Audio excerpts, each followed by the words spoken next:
Life doesn't come with a grading rubric. Unmarked is an open conversation between two international teachers melding through their life, love, and purpose far from home. No edits, No filters. this is Unmarked.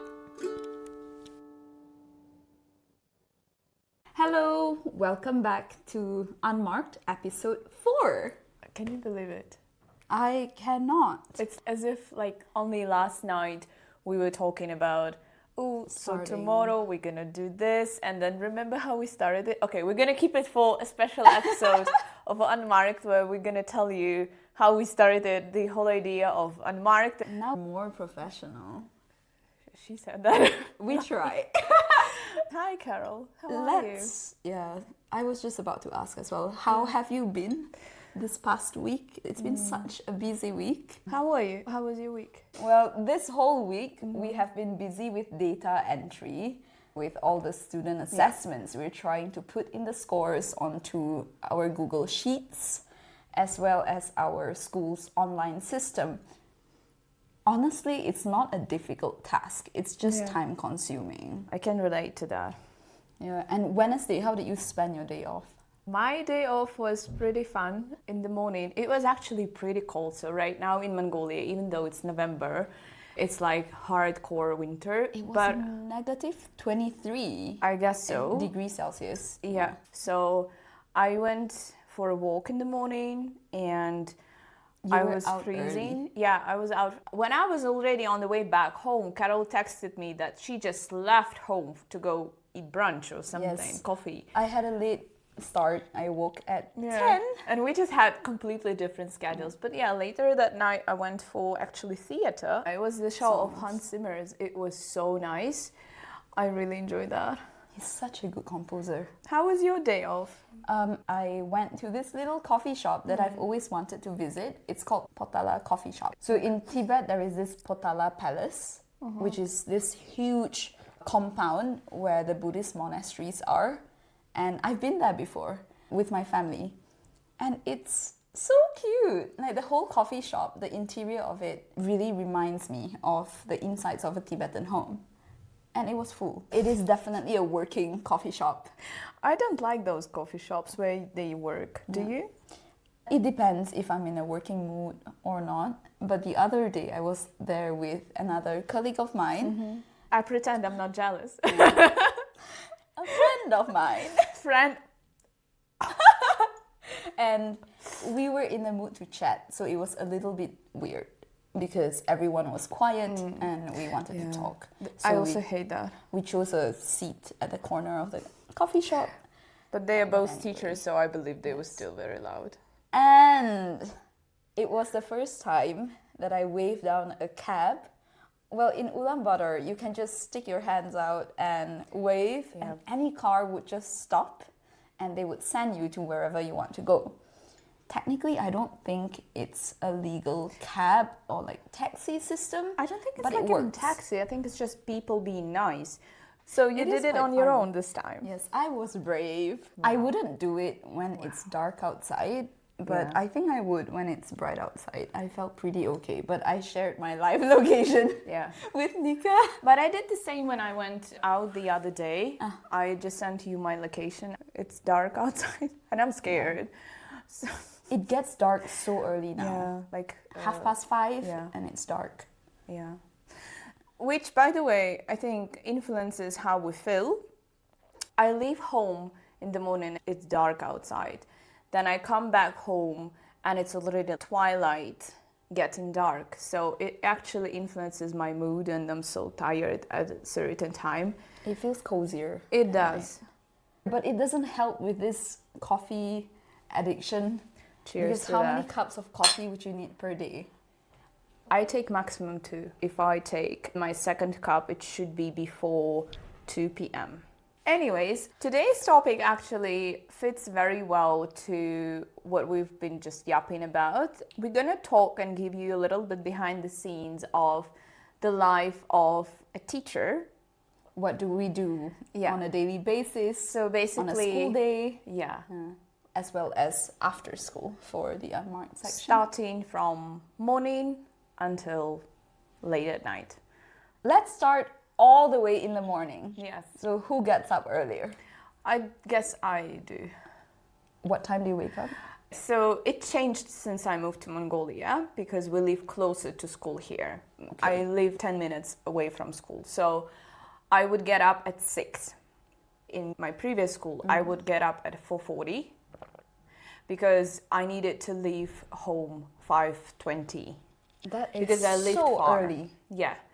But it doesn't matter because I would still come to school, even here, 1 hour earlier.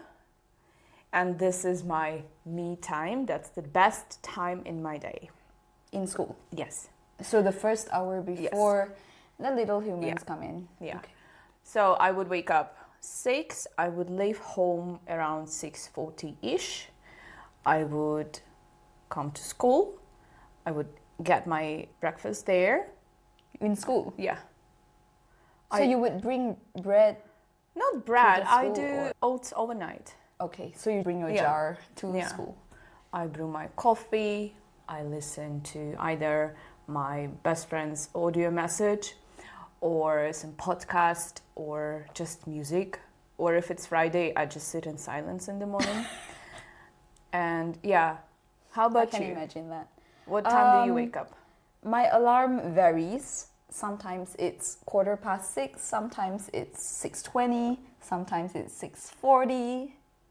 It depends on the day and how much sleep I want. Okay. Yeah, so if I wake around 6:15 or 6:20, then I would have breakfast at home. And usually I would have toast, so peanut butter and jam or peanut butter and bananas on toast. That's my favorite breakfast. I used to have oatmeal because it's cold here, but right now I'm in the mood for bread. Yeah, it changes all the time, right? Yes. And I would have a cup of tea in the morning with my breakfast, black Wow. tea, Okay. to wake me up. Then I would get changed. So you mentioned that at 6:40 you would be already in school or you were leaving home? I leave school. So I'm at school around 7. Okay, so you leave home at 6:40. Yeah. That's when I get changed. And I usually take my own sweet time. It takes me half an hour then to get layered up. And then off I go. I live a little bit further away, so it takes me 15 to 20 minutes to walk. I will be in school by 7:40. And our working day starts at 8. That's when the children come into the class. Yeah. But the classes start at 8:30. Yeah, so that's enough prep for me, but I usually don't get much done in the morning. What about you? In terms of prep? for the Prep, day? no, because for me, like, this morning time is usually when I reply emails where I need most of the concentration. That's the most productive time for me because I'm not distracted by any kind of problem. When you teach, even when you have prep time, there is something always happening, so you can't just fully be into one.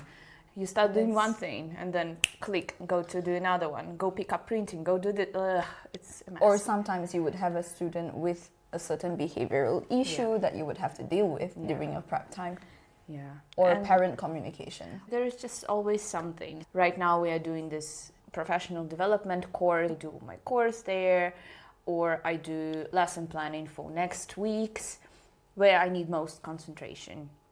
Because so first my assistant comes, right? The moment she goes to pick up the student, it's like, time starts, clock on. And that's 8 o'clock. Yeah, you put the smile on and you wait for loud mess to happen. And then the door opens and then, like And then this. it never stops. Yeah. Till 3 p.m. No, Yeah. 4 p.m. Actually, it was last Friday. It was a mess. So we had this Mongolian festival day. And the students came dressed in their traditional clothes. That was the day when my first 2 periods were PE. So they had to change to their PE uniform. They are all changing, and then one girl realizes that she left her PE trainer pants at home. She starts crying. Then another one brought a paper Christmas tree and he was playing with it, like spinning it around. And it's a mess. I see my assistant is trying to calm down this girl who's crying. This boy is spinning his Christmas tree. And then another two are just constantly yapping. Another one comes to me and like, teacher, patting me on the shoulder like 5 times per second. That reminded me of the day when I entered to Carol's room. I was you know what I'm trying to say? Veronica. Yeah. And then this boy was just punching my arm, like play punching. Yeah. Actually, that boy is quite a good student, but he would have days where he is extra cheeky. And then he would do things like that. Yeah. It's a chaos. I just came to Carol's room just to ask a couple of things. And the student is on the background, is trying to kind of, Miss Carol. He doesn't even see that we're having a conversation. I'm trying to ignore it. Sometimes you just have to really ignore because they always have questions. So you just have to dissociate. It was during anti-bullying week. So we would have socks, and then we are talking about something very serious with Carol about assessment. And then, so imagine the kid is like trying to punch Carol at the back, right? Yeah. And then we are having a conversation. Another student standing with the correction notebook. Miss Carol. And then at the peak moment, the kid comes like, Miss Carol, here's the sock. And then just trying to stick that sock as close to my face as possible to make sure that I see it. And then that moment, it was chaos. I cried. And then I had to say, okay, hang on, do you see that I'm speaking to Miss Nika? That is hilarious, and that sums up our morning. But no, true. I think usually my mornings are pretty calm. I would arrive at 7:40, so that 20 minutes of golden time, I would use it for refilling my own water bottle, getting coffee from our coffee corner, which is so good. Their coffee is pretty good, I think. I don't think so. Too bad. Okay, so what coffee do you order there? Latte, usually. With syrup or something? No, just latte. I think it just depends on the preference, because for me, I drink only pour over brewed coffee. So I rarely take anything like latte or cappuccino. It depends on my mood, but on most days it will be latte. So she likes coffee in the coffee shop. I don't. Yeah, she does her fancy pour over. Okay, anyway, so I would have coffee, and then I would set up my desktop. I would turn it on, switch on my classroom screens, and also pull up my daily attendance prompt. That is something new that I'm trying out this year, and it's working quite well. It's just a simple question, a low-stakes question like, what's your favorite spot in your home? Or would you rather have wings or tails? It's just silly questions, and it gets them to talk in the morning. And I realized that even the shy students began talking. I do give them a sentence frame for answering, so that they answer me in full sentences. Do they write this or No, they say? They say it. So when I call their names, they would have to say, my favorite spot is the living room. Or my favorite spot is the kitchen. So that's how you check attendance? Yes. Interesting. I think it really depends on what class you work with in terms of kids. Because if I put any kind of question on my screen, I know exactly what's going to happen. They would just start huge debate about that, and I won't be able to make that quiet. So for me, I like to start morning low in volume. Yeah. And so we would start lessons at 8:30. Correct. And that's when it's just go, go, go. Yeah. If you would have a lesson, I'm off my phone. I also don't check my phone. So the only way I get some important information, I have my Apple Watch. That's how I quickly check, okay, if that's the message that I need to pay attention to or not. Yeah. I've tried smartwatches, but I just don't like having another thing to charge. Yeah, but back to school, we would have break times at 9:50. Yep. That's a 20-minute break, and that's when we would dash to the bathroom, go to the printing room. It's interesting. The other day I asked Carol how many times per day does she go to the bathroom, because for me it's 2. And if you think about how many times do you go to bathroom? I would go during break, lunch, and after school. 3. Yeah, so 3 minimum. That is not healthy if you think like if you just stay at home or in your everyday life, you go to the bathroom 2-3 times a day. That is not healthy. But in our environment, that's okay. Yeah, it's normal. Yeah. It's part of the job. And at least over here we have our teaching assistants. So during emergencies, I could still go. But in my previous school, you couldn't. You would just have to hold the urge, or a teacher would stand between the two classrooms. Yeah, just so that she could supervise both. And then I would dash and come back. That's how we do it. You didn't have teaching assistants in your previous school? We shared teaching assistants between grade levels, so technically that means none. That's one teaching assistant to 6 classes. Yeah. Honestly, in our current school, the lunch time is sufficient. So it's 12:10 to 1, whereas in my previous school, we would have lunch duties, which was 20 minutes, and then lunch would be 20 minutes. And we had lunch duties every single day of the week. So I was allocated to a field duty when it's 38 degrees outside every single day of the week. Yeah. I did raise my concerns for that, and it is one of the reasons I got frustrated. But yeah, it is not healthy for me to be under the sun. I wasn't allowed umbrellas. Now I feel wasn't very allowed spoiled. to stand under a tree. What the hell? So I ended up dressing like those typical tourists with a large hat and also long sleeves. I would dress like that because I don't want to be exposed under the sun. Yeah. And it's so hot that when I go back to the classroom, I'm just sweating buckets. And you would go back into an air-conditioned room to teach. Oh my God. Okay, I feel really spoiled right now because in my previous school, we would have duties too. But our lunchtime there would be just straight 1 hour when it's not teaching, no duties, nothing. And I would sometimes manage to, even on very difficult days, take a nap or just, lay down for 20 minutes, don't talk to me. Yeah, so in terms of field duty, we had 40-minute playtime for the students after they would finish their lunch. And the teacher on the duty, we would not let the students go to the field unless they have hat on and shoes on. Similar.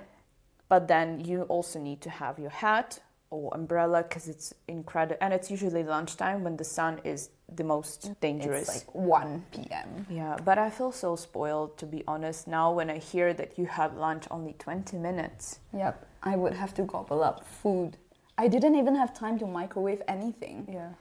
So I would just pack lunch from home and then just eat as fast as I could and get myself out of the door for field duty. Gosh, like my lunches here are very hectic.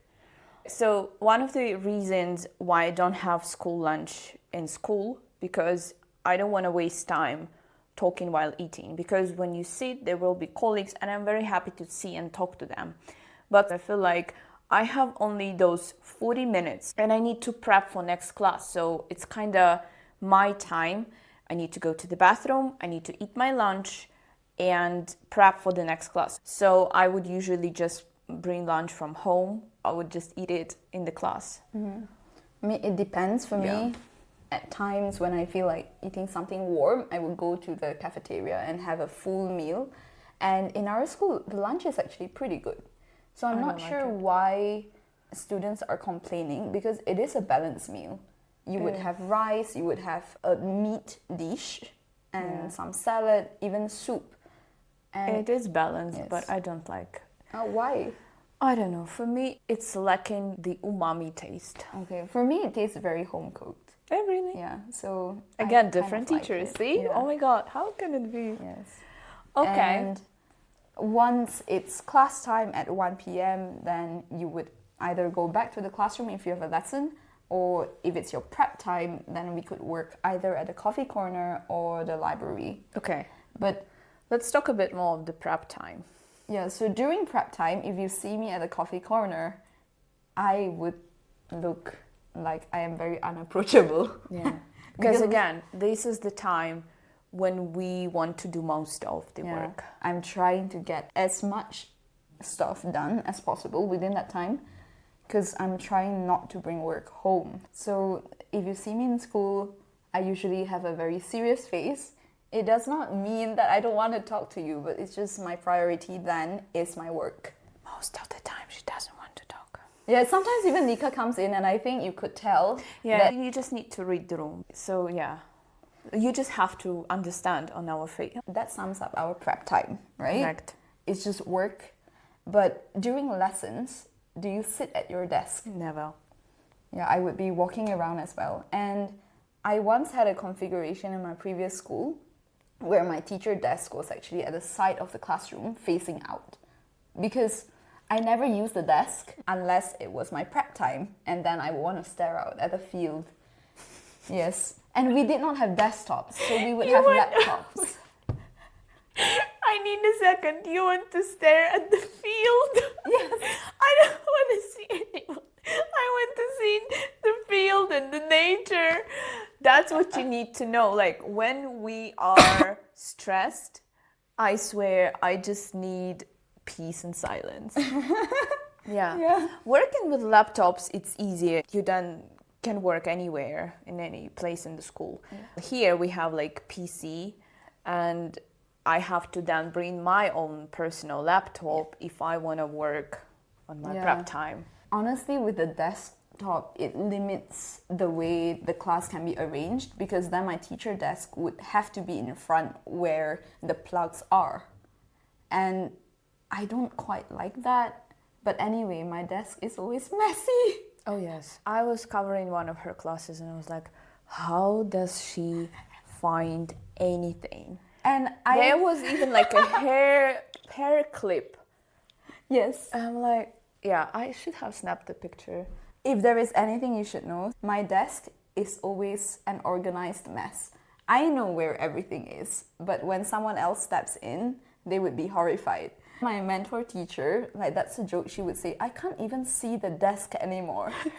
That's true. And then I would just put my laptop on top of stuff.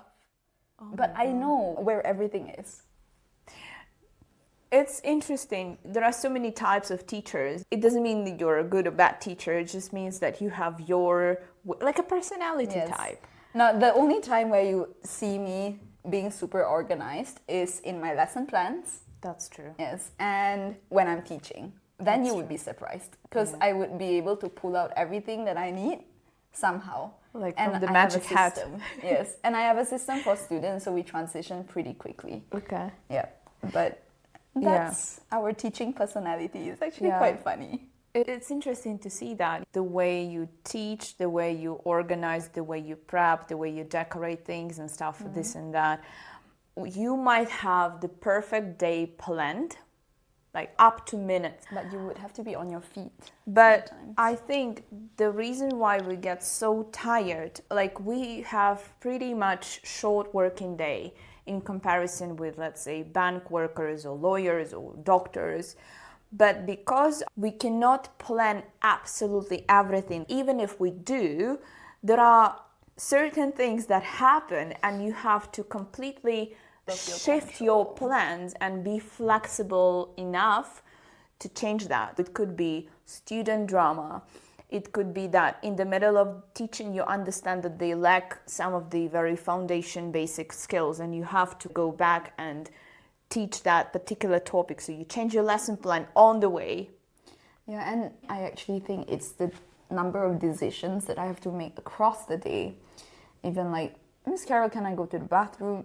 Miss Carol, can I use your pencil? Which I always say you don't have to ask. You just use the group pencil that you have.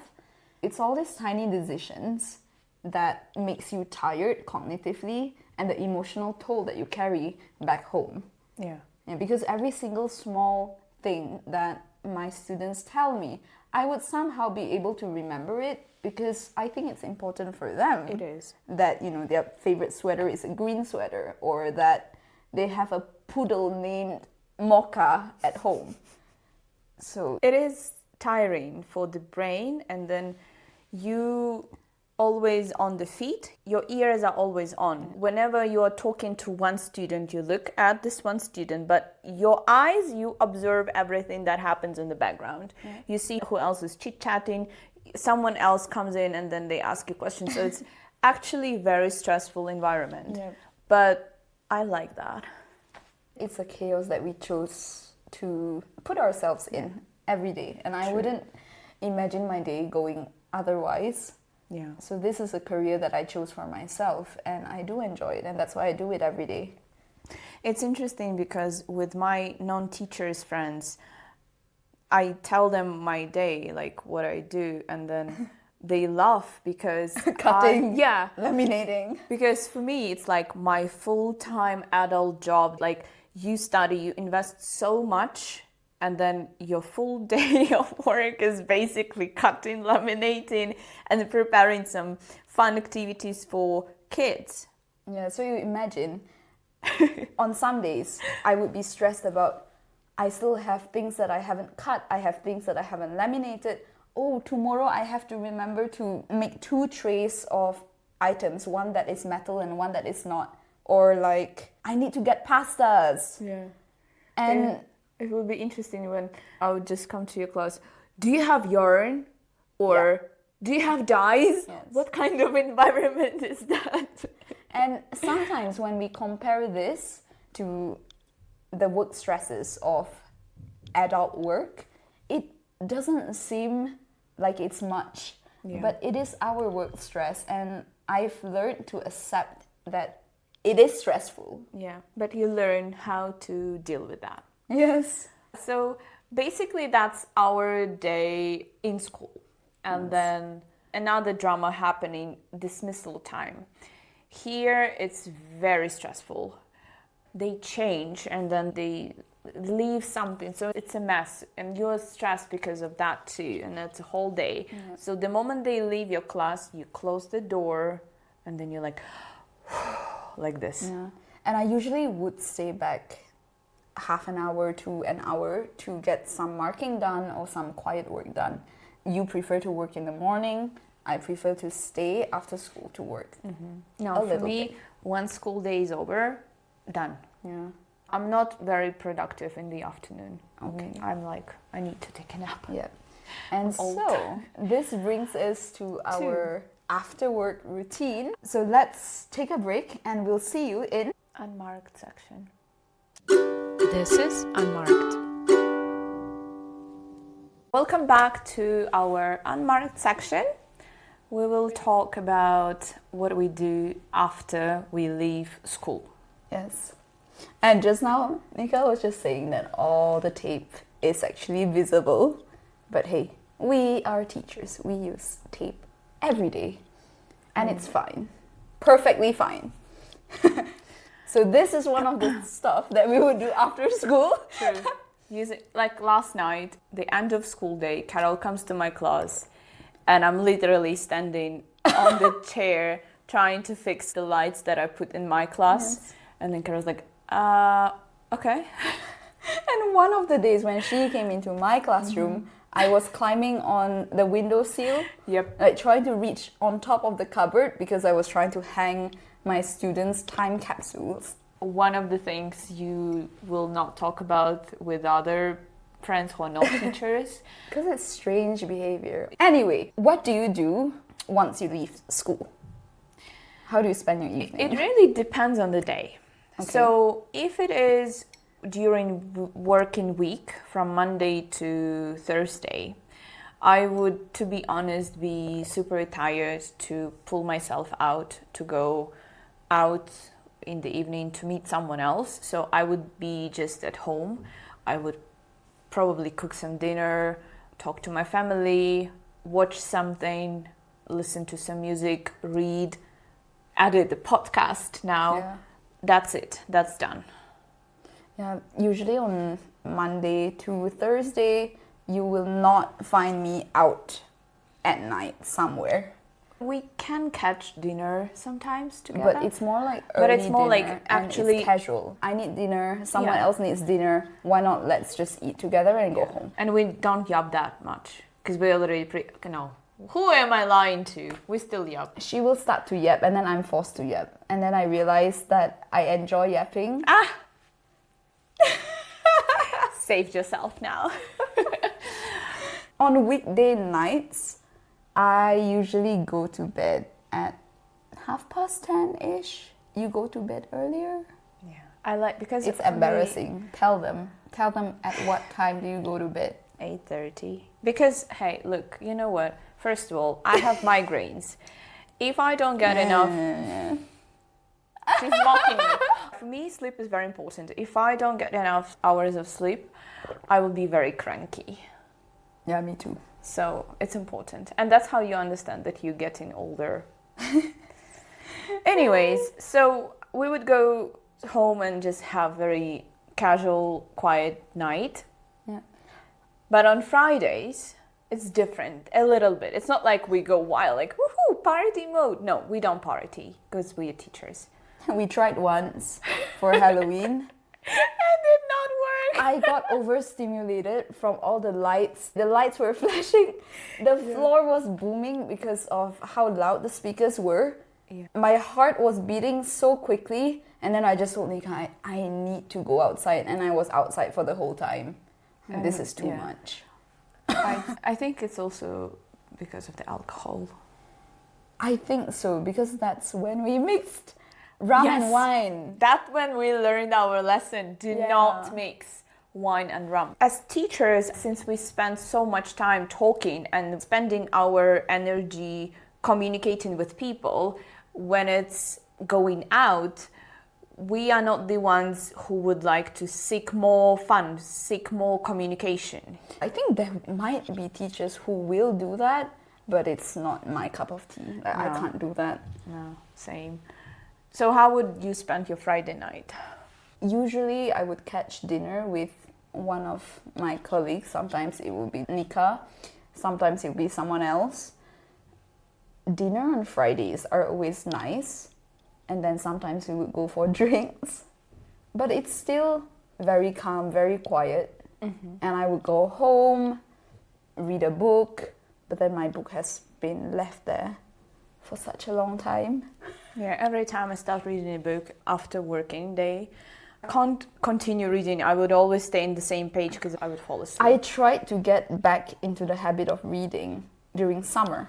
So I read quite a few books.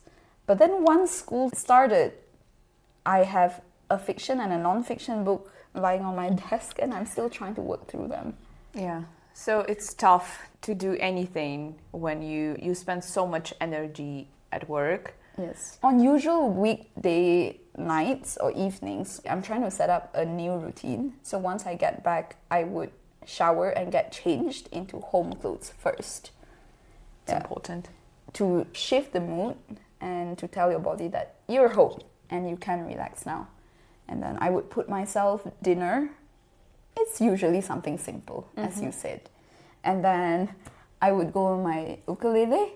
So that's a new hobby, which is fun because as adults, I think we don't play that much anymore. Like genuinely just do something for the fun of it.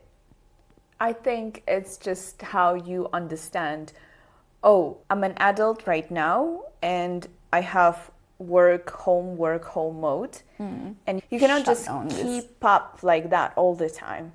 So you should have some fun, some hobby for you where you enjoy doing something. Yeah. Because I would come home and first 30 minutes I would just sit in silence and I would try to arrive home. But then I enjoyed when you asked me to join singing ukulele, and then I was like, Carol, I don't sing. But hey, it doesn't have to be perfect. It's a hobby, and not then a job. One night, it was actually so much fun. And then you enjoyed it, right? I enjoyed that because we were like, okay, do you know that song? Can you play that song? Okay, let's sing that song. And it was like as if I'm a kid again. My hobby was actually painting. I like going to museums. I like certain artists. My favorite artist is Monet. But again, I'm far away from being professional. But for me, that was my way of detaching from work, troubles, and home. After work, it's important for us to have an identity outside of work. That's true. I saw a post a while ago and it asks something like, if you were to introduce yourself without your name and without your work, how would you introduce yourself? Wow. I was looking at that and I'm like, oh no. Oh, snap. It's pretty tricky to describe yourself in a way that doesn't involve your career. Let's do that. I can't do it right now. Why I not? have to think. Think. You're forcing me to think right now. Okay, let me start and then continue. So I would say that I love jazz music, I love old music, I love old movies that give me cozy comfort feeling. I love classical literature and painting. Okay. Does it say anything about me? Yeah, in general, you quite enjoy the artsy side of things, and you kind of have a soft personality to it with all the movies. By the way, we are having a movie night. Finally, I picked the movie and I told Carol, if you're not going to cry after watching that movie, I give up. I still have no idea what movie it is, but we shall see. It's later in homework section. Okay. For you also to cry. I hope you're gonna cry. Oh dear. I struggle to define myself if I don't introduce myself as, hi, I'm Carol and I work as a teacher. But I guess I I usually would say that, hi, I'm this and I'm working as a teacher. I do. Eh? I do, because that's how much I enjoy the work. So if you meet people, they're like, I'm Carol and I'm a teacher.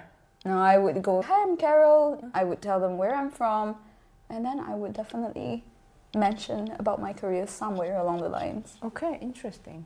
What would you say about you? I would say that I'm a serious, calm person with a slight cheekiness on the side. And I'm a sister, I'm a friend. I usually feel the best when I find time to write. And not just writing randomly, but writing in a more artistic way, like poetry or things like that. And it's not for anyone to see, it's just for me to put things in a very nice way. I also enjoy making music. Music has always been part of my life. So growing up, I learned the electron instrument, so it's the electric organ, and then the piano, and then the ukulele for fun. I used to compose music, and I'm enjoying it now as well, just to play around. I do have an adventurous side too. In terms of traveling? In terms of traveling, and I'm trying to discover that side of myself with diving. I think it says a lot about you as a personality, because when I first met you, you gave a very interesting appearance. What was your first impression? First impression, because I definitely saw my team and I saw that you and there was another teacher who I definitely knew that they are from Southeast Asia, and I was like, okay. I've mentioned it a couple of times, but in Southeast Asia people are very kind, very approachable and very helpful generally. So I know that I will feel comfortable with them. And when we started talking, you approached me and you were cold, serious, but with a smile. So there was this Southeast Asian coziness, but at the same time, boundaries, like in terms of, I'm Carol. Yeah. Because when I don't know that person, then I would just create a slight distance until I feel like, hey, actually, this person is kind of nice. Then you see the cheeky side. If I'm just purely nice to you, it's likely that I haven't known you enough. Yep. I don't go around treating people like meanly. That's not me, you know. But if I don't know that person, it's just like surface level. Bare minimum of being polite and being just nice to each other. When I first met you, I wouldn't have thought that we would click, to be honest. That's why. I did not plan to have any friends here. Good luck. Because I moved here with one goal, I do that, I pull myself from a super weird period of my life. And this is some kind of me isolating from anything outside. And I'm just here, I just do my work. It's for the sake of my career right now. Okay. But then it happened. Then it happened. When I first met you, you were always dressed very stylishly. Oh, thank you so Yeah. much. And in my head, I thought she belongs with the popular people in Like school. Mean Girls movie. Yeah. Yeah. But then the more I interacted with Nika, because we were in the same grade level, and I guess we were just forced to get to know each other in the starting stage. True. Yeah. And then I realized this girl is actually very nerdy. And you're always dressed so perfectly. And then I'm like, no, she's actually not like that. She has a very soft side to her. Oh.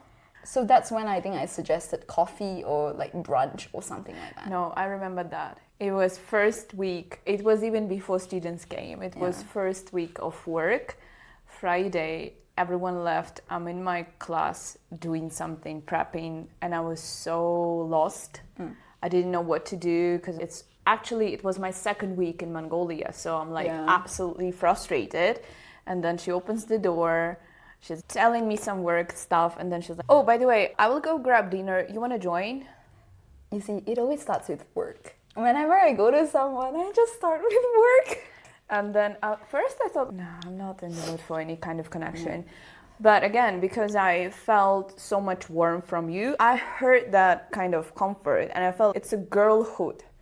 Yeah, and then I guess it worked out. Yeah. But it makes me a bit sensitive now.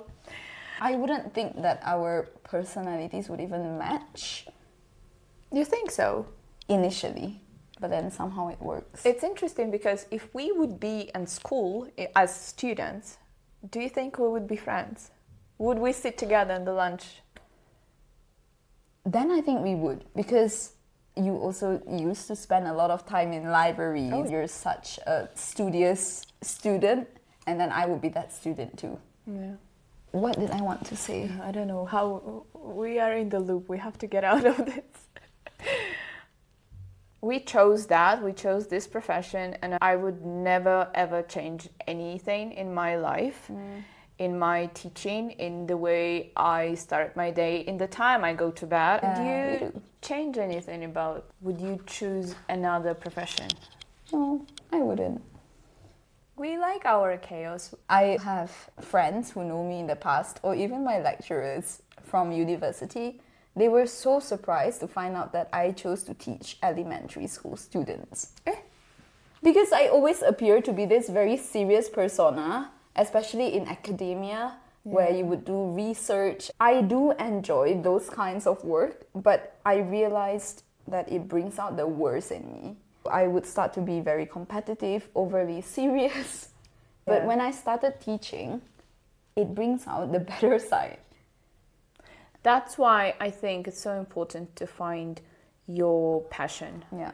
And we are lucky because there are so many people who unfortunately go to their jobs, but they just do it in the sake of getting their salaries and going through. Different priorities. At your job, you either get joy from it, or you get money from it, or you get both. That's the best case scenario. That's our life. But if you get none, what are you doing there? Get out. But we are blessed enough to be able to enjoy both. Yes. I think it's very important that we have an identity outside of school, and that is so tricky as teachers. That's why we have to pull ourselves out. Yes. Literally doing something. Do you have anything to add? Nope. I am done. I am done. Quite literally. Yeah, done. For this week. We're gonna see you in a minute in our homework section. This is Unmarked. Hello again. Welcome back to our homework section. So, Nika, what do we have to listen today? This week for listening, my recommendation would be the song that is called The Show Must Go On, but it's not the Queen song. That's the artist called Bruno Major, and this song is so clear depicting of a life of anyone who works in communication. Singers, artists, actors, teachers, where sometimes you have to put the smile on and you must continue doing your work all the time because the show must go on. That is so fitting for our topic today. To read, I actually remember coming across this post where it lists the types of hobbies that adults should have. Okay. But I was trying to look back for it and I can't find it. Anyway, I will link a similar article for that. Okay. So first, it's recommended that we have a hobby that gets us moving. Do you have one? I used to do Pilates. Is that... That counts because it is an exercise. For you? I used to do yoga when I was back in Malaysia, but over here I've been lazy to walk to a studio. So what I do is that I would just roll out a very thin mat and try to do some stretching. Yes. Counts? All right. Next, a hobby that exercises your brain, so an intellectual one. Like learning a new language, learning a music instrument. So I guess for me, that counts. Yeah, for me last year I was learning German pretty actively. So yeah, learning German for me. Yep.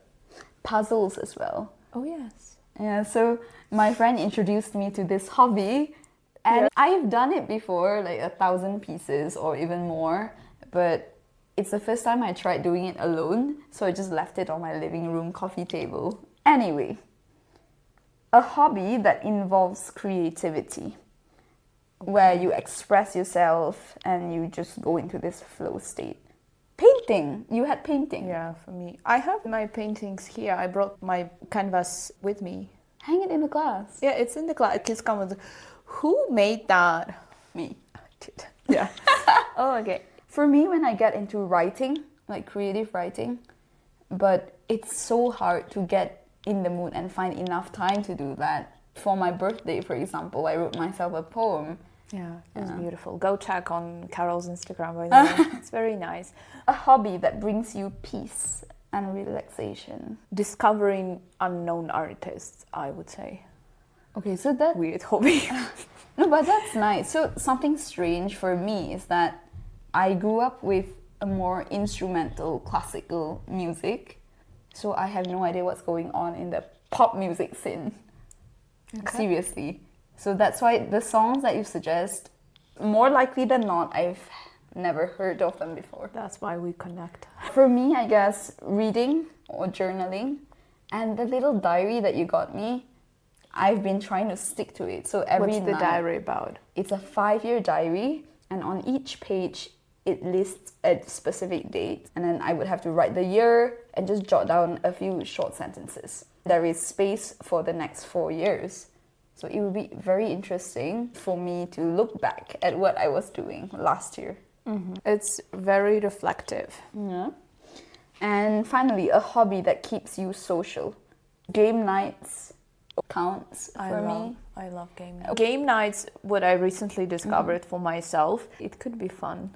It seems like we do check the boxes, but we're just not very diligent in doing all of it all the time. Yeah. We'll try to do our best. Something to watch this week. This movie is just such a pure letter of love. There is a romantic love in it, but mainly it's a love letter to all people to slow down and just enjoy the moment. So the movie is called About Time. Thank you, friends, for joining us today. That is it for episode 4. If you enjoyed this episode, please let us know how your day goes and what are your hobbies. Leave us a comment. We're small creators and every single action counts. Leave us a comment, send us an email. We are happy to hear from anyone. You can interact with us on Instagram as well. It's unmarked.pod. This is Nika and Carol, and that was Unmarked. Bye-bye. See you next week.